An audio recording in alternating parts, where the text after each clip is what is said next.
Yon mga insan. Yon. Ngayon is Sunday.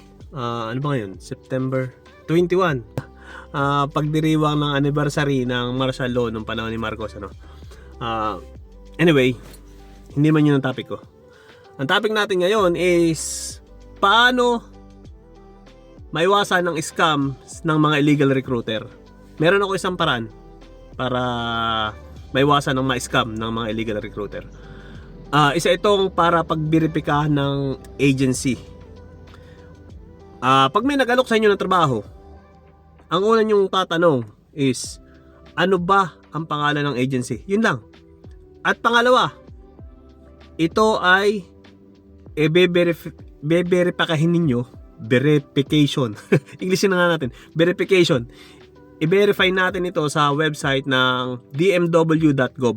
Yan ako sa inyo kung paano, ng step by step, kung paano mag-verified ng lisensya ng isang agency, ng isang recruitment agency dito dyan sa Pinas. Yon. Yan, click natin ng Chrome. Yan, narito na tayo. So, type natin yung URL o dito tayo sa web address. Type natin yan. DMW license. Pwedeng yung agency. Pwede na ito. License Recruitment Agency. Yan. Tapos pindutin natin yung kulay blue sa baba, sa kanan. So, dadalhin tayo rito.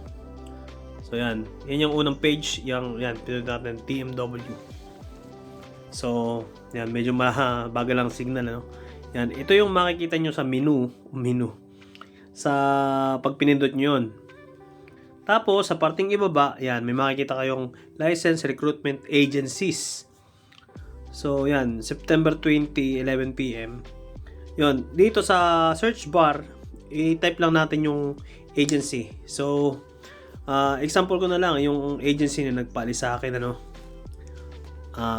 Luis International Manpower. So, type ko lang itong Luis International, ano. Saka sa natin search, kulay blue sa baba. Yan. Okay. Yan. So, yan. Makikita ninyo yung details kung sino yung representative. Yan, pangalan ng representative sa baba.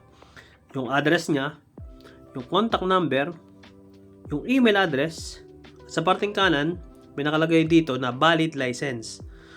From November 24, 2023 hanggang January 7, 2030. So, it means valid yung kanilang lisensya, no? It means legit itong agency na ito. So, dito sa paraang ito, hindi tayo maloloko o ma-scam ng isang recruiter. Basta, pag may nakita kayo sa Facebook, sa Messenger, na nag-aalok sa inyo ng trabaho, o nakita ninyo na may trabaho, tanongin nyo kung anong pangalan ng agency at i-search nyo dito. Diyan lalabas yung mga agency na may valid license. Ibig sabihin, pag may valid license ka, ito yung mga agency na lehitimong magpapaalis sa mga OFW. So, kapag walang license para magpaalis, ibig sabihin, illegal sila. So, yun. Sana nakatulong ng mga insan. Hanggang dito lang. Ingat always. I love you all.